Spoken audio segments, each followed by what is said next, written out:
Caros irmãos e irmãs, mais uma vez nos dispomos a conversar um pouco sobre as leituras bíblicas deste domingo, que é o domingo 21º do tempo comum. As leituras bíblicas vão nos ajudar a refletir um pouco, em primeiro lugar, sobre a decisão e a firmeza de Josué. Depois estaremos refletindo sobre também da carta aos Efésios. Estaremos refletindo um pouco sobre a relação de esposo e esposa e como isso se parece muito com a relação de Cristo com a sua igreja, né? De fato, São Paulo vê nessa relação o relacionamento de Cristo com a sua igreja. E por último estaremos refletindo um pouco sobre a palavra de Deus em São João, no capítulo 6, que nos fala de uma pequena crise dentro do grupo, pequena ou grande, dentro do grupo dos discípulos de Jesus Cristo. Vamos então começar com a primeira leitura, que é do livro de Josué. Diz assim a leitura. Naqueles dias, Josué reuniu em Siquém todas as tribos de Israel e convocou os anciãos, os chefes, os juízes e os magistrados que se apresentaram diante de Deus.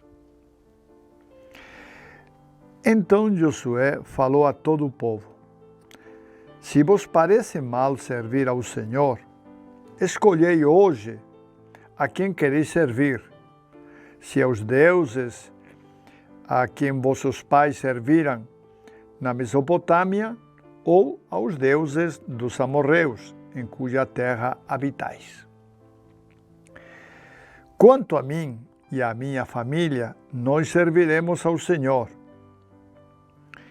E o povo respondeu, dizendo: Longe de nós abandonar o Senhor para servir a deuses estranhos.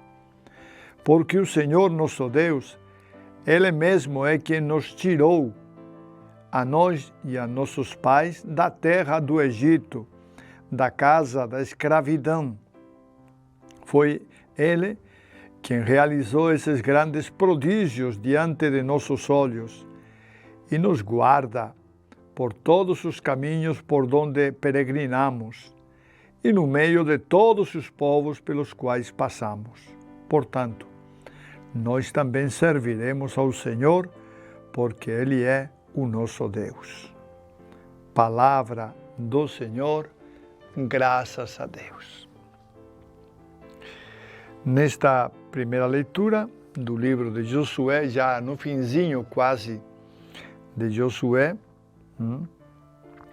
no capítulo 24, Josué convoca o povo no santuário de Deus, no santuário em Siquém. Não pensemos que fosse uma igreja como as igrejas atuais. Provavelmente fosse até uma tenda, porque o povo judeu, hebreu, era um povo peregrino e, portanto, não tinha lugar fixo para morar. Mas Josué convoca, pois, em Siquém, as tribos de Israel, o povo de Israel, e incluindo os anciãos, os juízes, os magistrados, os importantes de Israel. E diante de todos, então, ele disse: se vos parece mal servir ao Senhor, escolhei hoje a quem vocês querem servir. É uma proposta que deixa em liberdade ao povo para escolher os seus deuses. Josué quer que o povo escolha os seus deuses, tome uma decisão. Na verdade, nós sabemos pela história como o povo hebreu era meio infiel aos seus compromissos com Deus e como Deus teve que perdoá-lo muitas vezes, já que muitas vezes também escorregou e caiu na adoração de outros deuses. Com muita frequência, lá por onde o povo hebreu ia passando, acabava adotando os deuses da terra e adorando aqueles deuses. E isso, claro, significava infidelidade a Yahvé, que, no final das contas, tinha que perdoar o seu povo, porque aquele era o povo de Yahvé. Israel é o povo de Yahvé, o povo que Yahvé escolheu. Pois bem, estas infidelidades de Israel, Josué as conhecia muito bem, e por isso Josué quer que o povo tome uma decisão. Basta de viver em meias águas, de viver na ambiguidade. Josué quer que o povo tome uma decisão naquele momento. Nós conhecemos pela Bíblia também um pouco da história de Josué. Josué foi o jovem que Moisés escolheu como ajudante, para ajudá-lo inicialmente na condução do povo pelo deserto.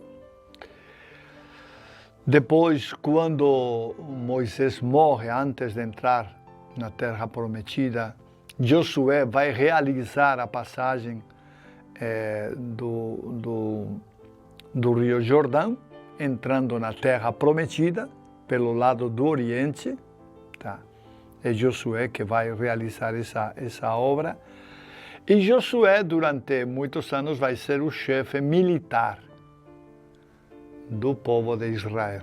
De maneira que ele tem que enfrentar vários inimigos com a espada, na luta, na briga, enfrentar muitos inimigos, mas Deus sempre estava com Josué, de maneira que ele sempre se saía bem, vencendo os inimigos e conduzindo o povo cada vez mais próximo da Terra Prometida, porque o objetivo de Josué era que o povo entrasse na Terra Prometida por Deus. Deus tinha prometido uma terra onde o povo iria morar, uma terra com muitos bens, com abundância de riqueza, e a missão de Josué foi conduzir aquele povo até aquela terra. E já no final da sua vida é que Josué faz esta grande assembleia na presença de Deus, no templo ou na tenda de Deus, esta grande assembleia para pedir ao povo que uma vez por todas escolha a que Deus ele quer servir. Inclusive Josué apresenta várias opções. Josué fala dos deuses dos amorreus, se eles querem realmente servir aos deuses dos amorreus, tá? Eles estavam na terra dos amorreus, ou querem servir realmente a Yahvé, o Deus verdadeiro. A resposta do povo é clara, teoricamente é clara. O povo se decide por Deus. O povo sabe que que Yahvé é o Deus verdadeiro e que não há outro Deus verdadeiro. O povo, então, consciente desta realidade, se decide por Deus e diz que vai servir a Deus. Mas este povo, marcado muitas vezes pela infidelidade, logo mais irá abandonar Deus e servir a outros deuses. E a história de Israel está cheia destes abandonos e destes serviços a outros deuses, esquecendo o Deus verdadeiro. Deus teve que ter muita paciência com o seu povo, porque com muita frequência o seu povo abandonava a sua adoração, o seu culto, e perseguia outros deuses aos quais ele oferecia sacrifícios e cometia o pecado da idolatria, um pecado grave, que o povo de Deus sempre cometeu com respeito a Deus. Mas Josué, firme na sua decisão, ele e a sua família decidem que vão servir ao Deus verdadeiro, a Javé, o Deus verdadeiro. E certamente servir a Javé significa não servir a outros deuses, recusar o culto a outros deuses. Josué, portanto, que coloca o povo para que tome uma decisão, ele anuncia antes qual é a sua decisão. E a sua decisão é clara. Ele vai servir a Javé, ele e toda a sua família. Ele fala em nome de toda a família. Ele vai servir a Javé, porque Javé é o Deus verdadeiro. E não há outro como Javé. Josué certamente recorda neste momento tudo aquilo que Deus fizera na saída do Egito, na caminhada pelo deserto, tudo aquilo que Deus, Javé, fizera pelo seu povo, desde as codornizes que pousaram sobre o acampamento, até o maná, que toda manhã Deus depositava sobre o acampamento. Josué tem isto na memória e sabe qual é o Deus verdadeiro, por isso a sua decisão é firme e não vai recuar da sua decisão de servir a Deus, ao único Deus que é Javé. Esta decisão nos recorda muito bem, nos recorda como realmente Josué é um homem de princípios, é um homem de coragem, um homem firme, que dá a sua palavra e não volta atrás. De fato, Javé, poucos tempos mais, esta narração se encontra no final do livro dele, do livro de Josué. Josué, então, uns tempos mais tarde, vai falecer. Ele vai falecer, já tinha uma boa idade, já tinha digamos assim, muitos anos. E ele que fora discípulo de Moisés, ele vai também falecer.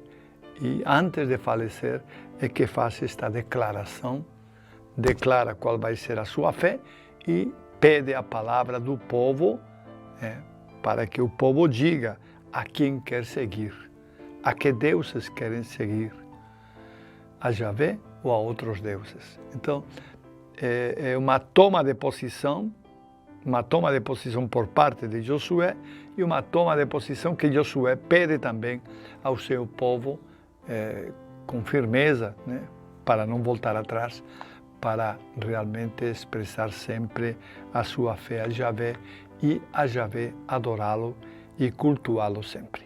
Na primeira leitura que escutamos de Josué, do livro de Josué, nos diz que Josué reuniu o povo em Siquém. Siquém era o lugar onde existia um templo, mas não pensemos no templo como estamos acostumados a ver nossas igrejas.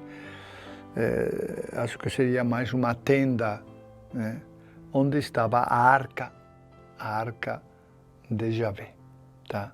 E é lá que vai se realizar, pois, esta reunião tão importante de Josué com todo o povo de Israel.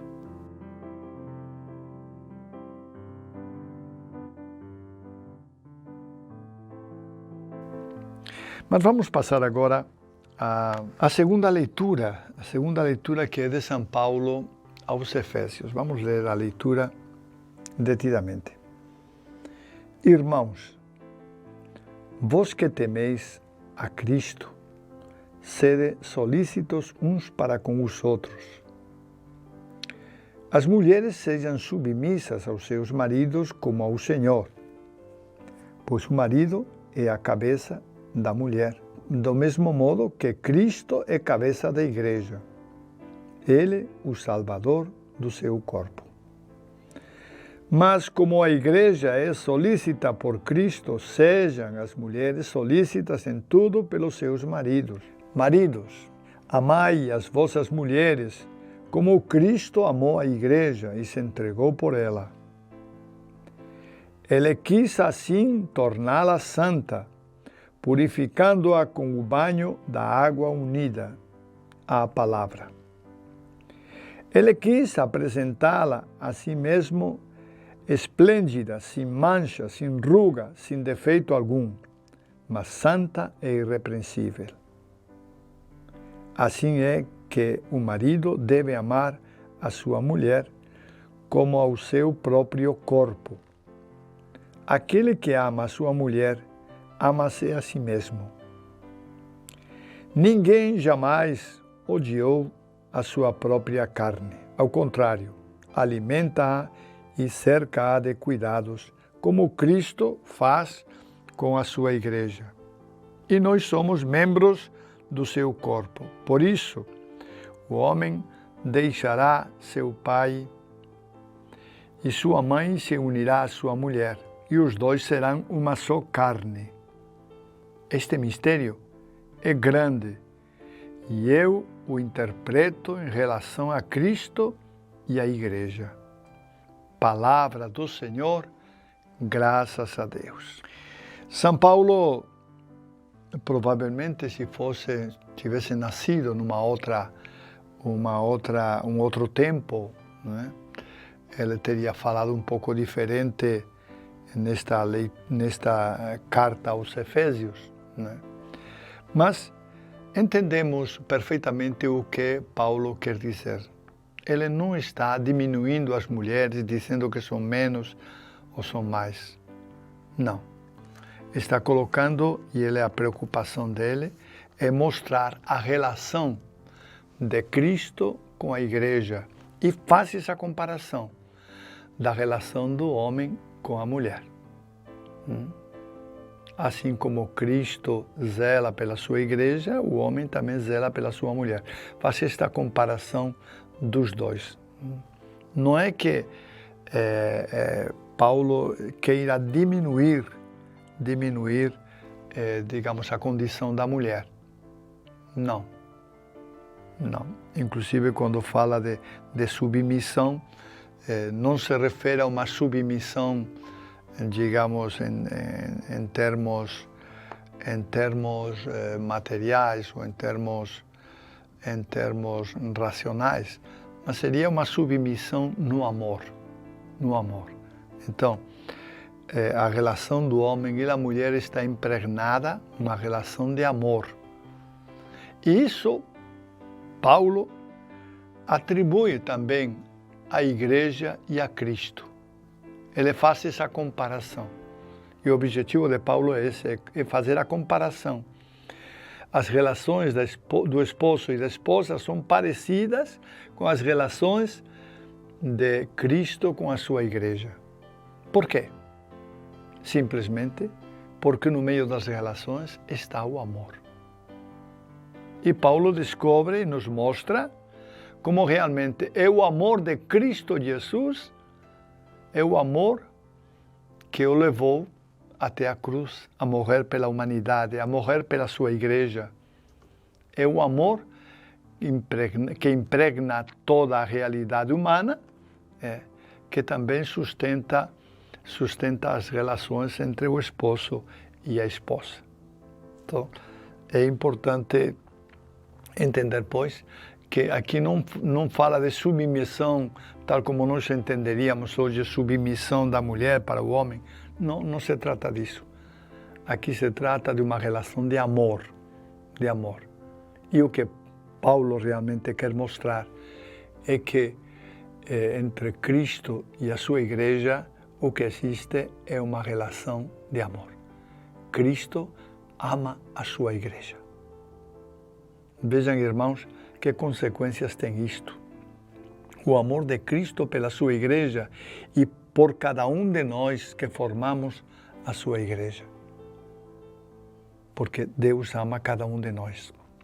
Jesus ama cada um de nós.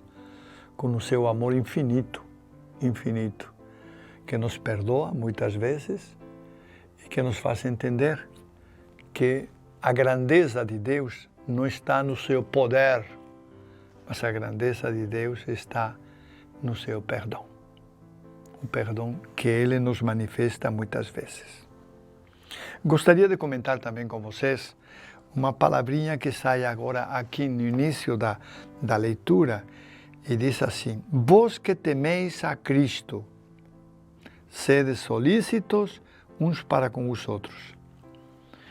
Não nos enganemos, este temer a Cristo não é ter medo de Cristo, mas trata-se do temor de Deus.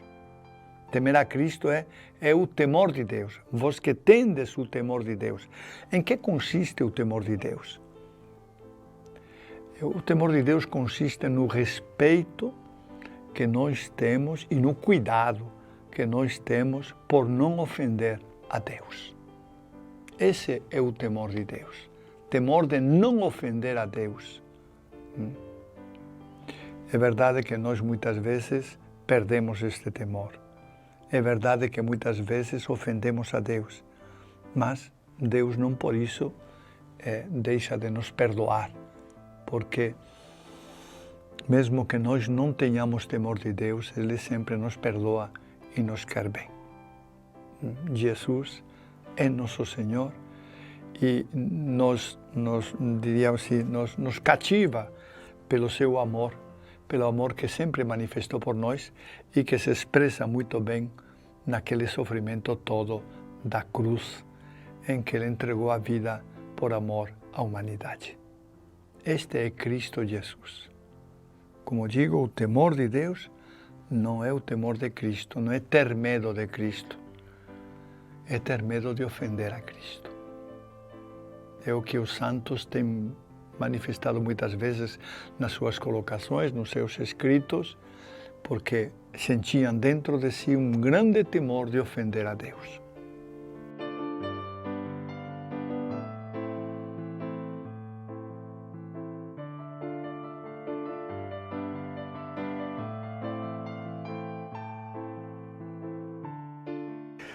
Vamos, pois, agora passar ao Evangelho. O Evangelho mostra uma crise, a crise dos discípulos. O estopim da crise são as palavras de Jesus a respeito de comer a sua carne. Vocês devem recordar, não está no texto de hoje, está no texto do outro dia, né? Que Jesus convidava para comer a sua carne. Mas vamos escutar a leitura para entender perfeitamente o que queremos dizer. Proclamação do Evangelho de Jesus Cristo segundo João. Naquele tempo, muitos dos discípulos de Jesus que o escutaram disseram: esta palavra é dura, quem consegue escutá-la? Sabendo que seus discípulos estavam murmurando por causa disso mesmo, Jesus perguntou: isto vos escandaliza? E quando virdes o Filho do Homem subindo para onde estava antes? O Espírito é que dá a vida, a carne não adianta nada. As palavras que vos falei são espírito e vida, mas entre vós há alguns que não creem. Jesus sabia desde o início quem eram os que não tinham fé e quem havia de entregá-lo. E acrescentou: é por isso que eu vos disse, ninguém pode vir a mim a não ser que lhe seja concedido pelo Pai. A partir daquele momento, muitos discípulos voltaram atrás e não andavam mais com ele. Então Jesus disse aos 12, vós também vos quereis ir embora? Simão Pedro respondeu, A quem iremos, Senhor? Tu tens palavras de vida eterna. Nós cremos firmemente e reconhecemos que Tu és o Santo de Deus. Palavra da salvação, glória a vós, Senhor.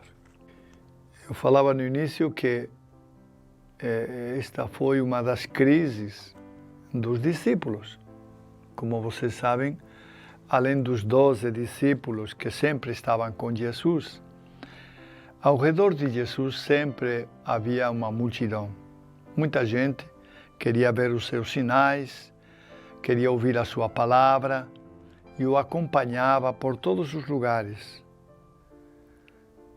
De barca, a pé, de qualquer jeito, sempre o acompanhava.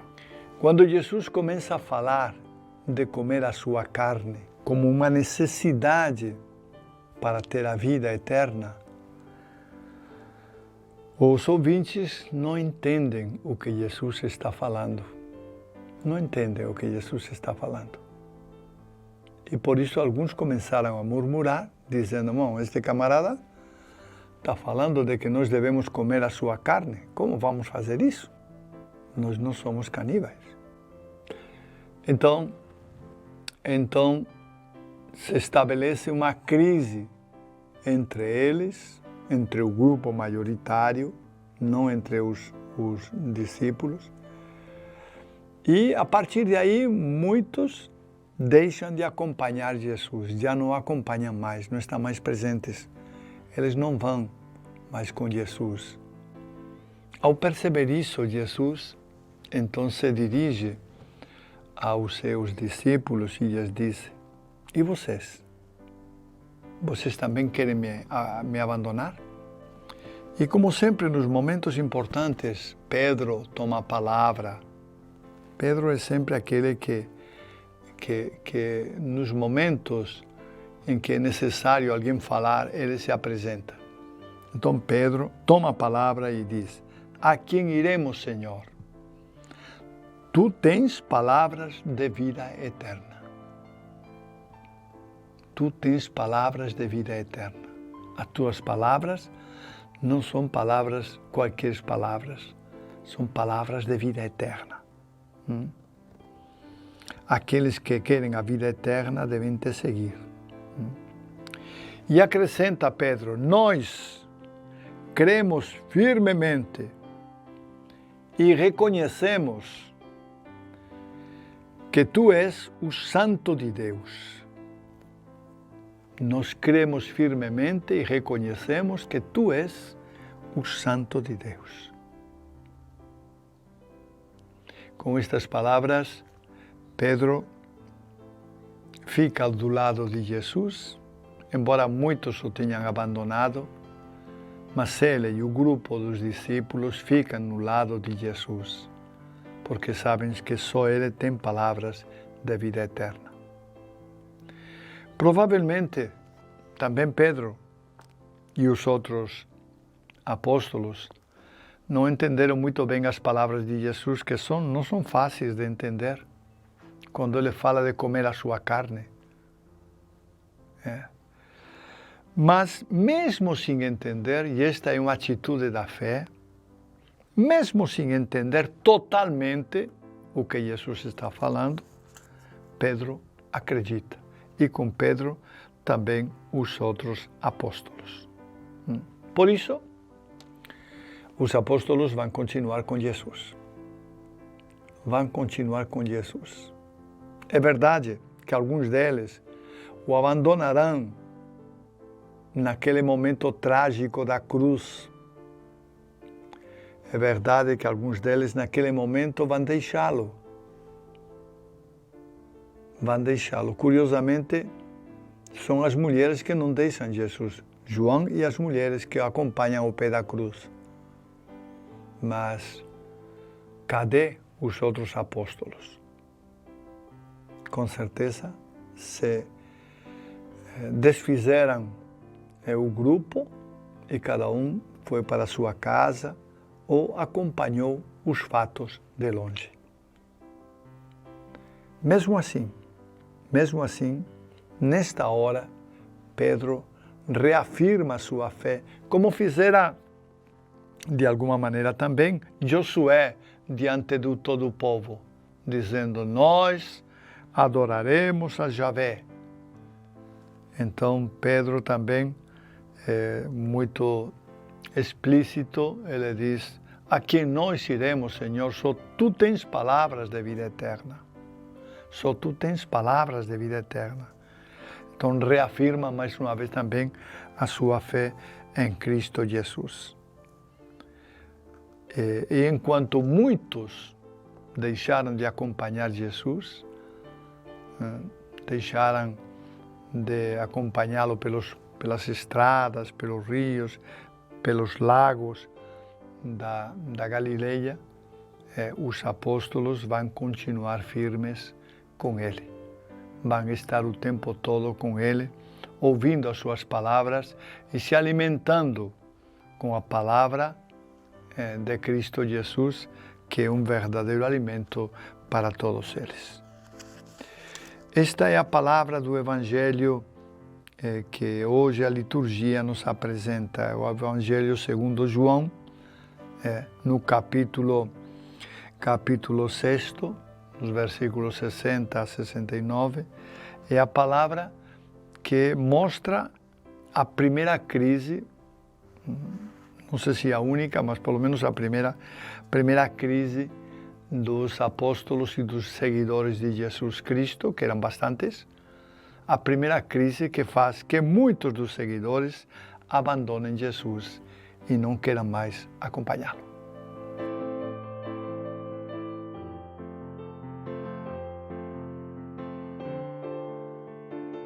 Passemos agora então algumas notícias para este dia,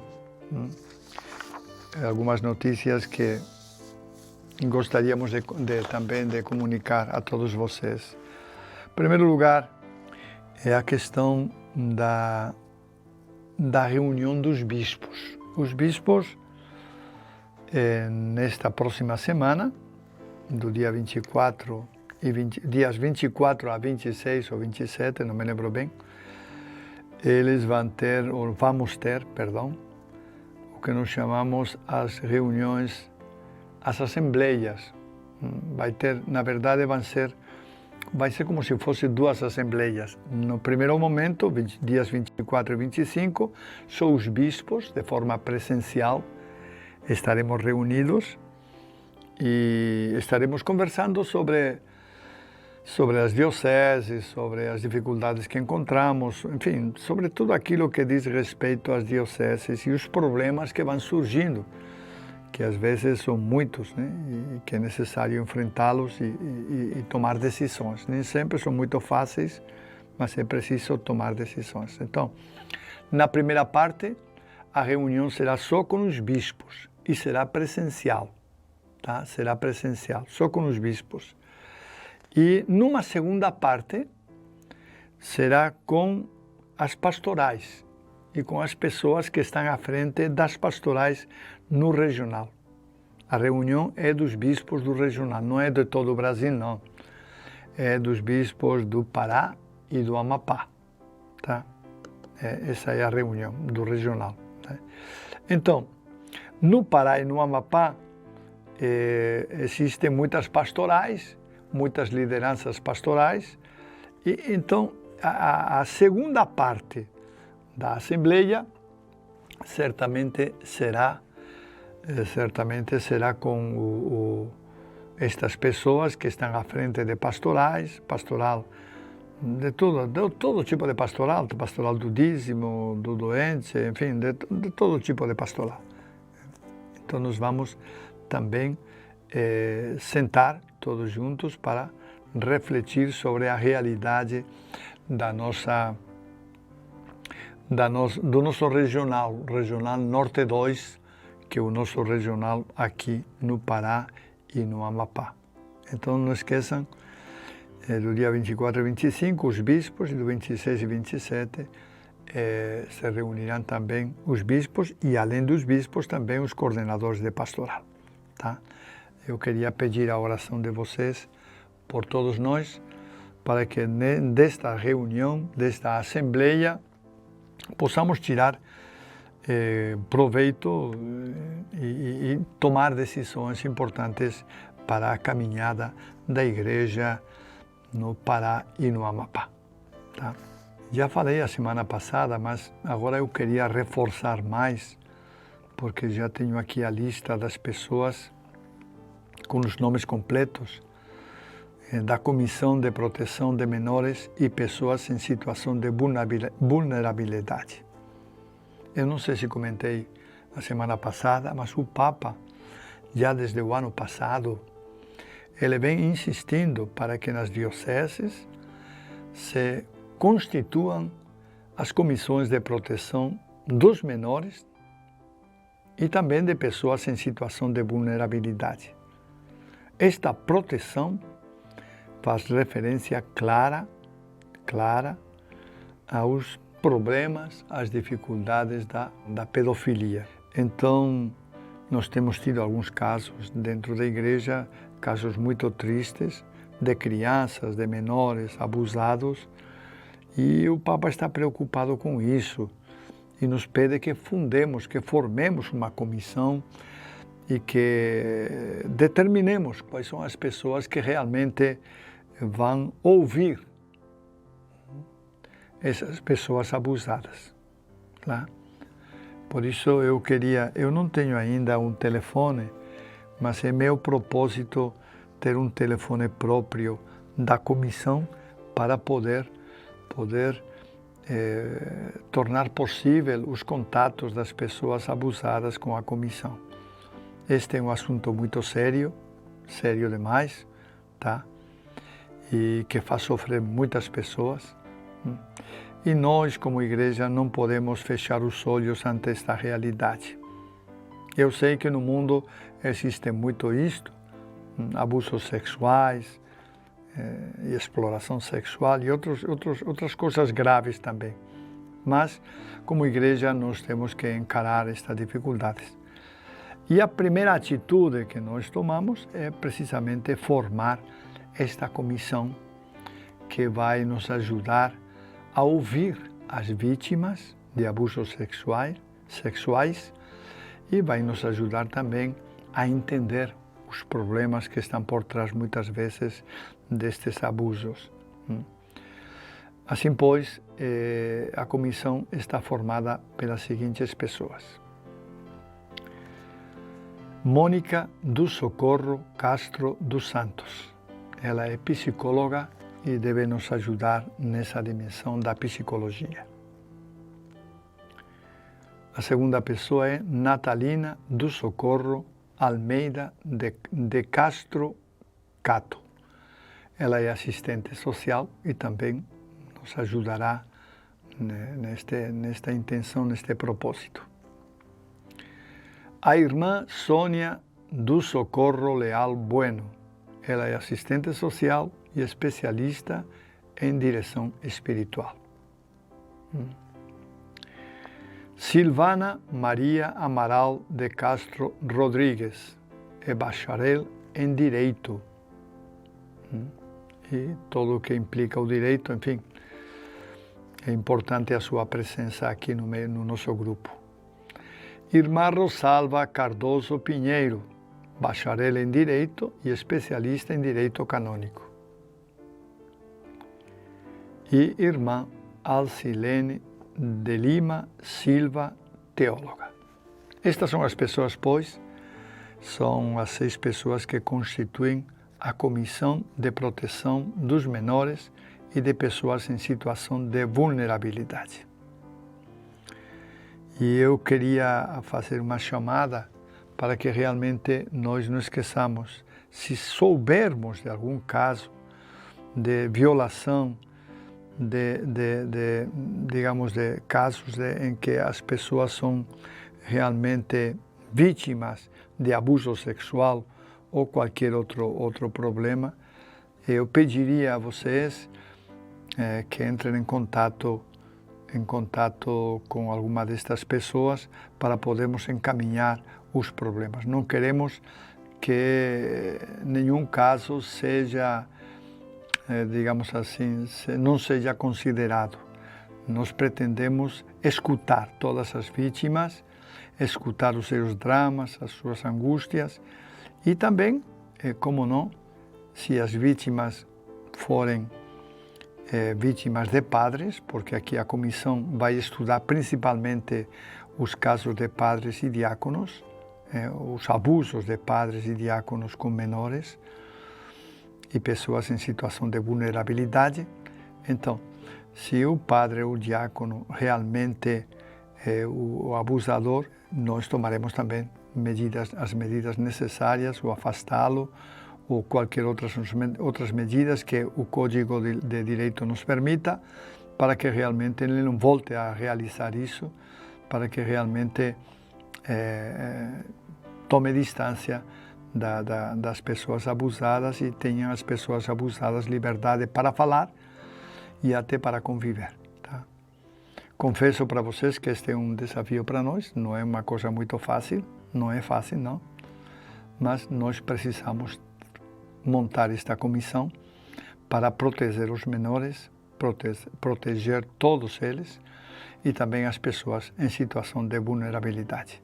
Que Deus nos ajude a levar em frente esta comissão e que Deus nos ajude também a agir com justiça, já que aqui, por cima de todas as coisas, é preciso justiça para as pessoas que são abusadas, para as pessoas que realmente sofreram todos esses males.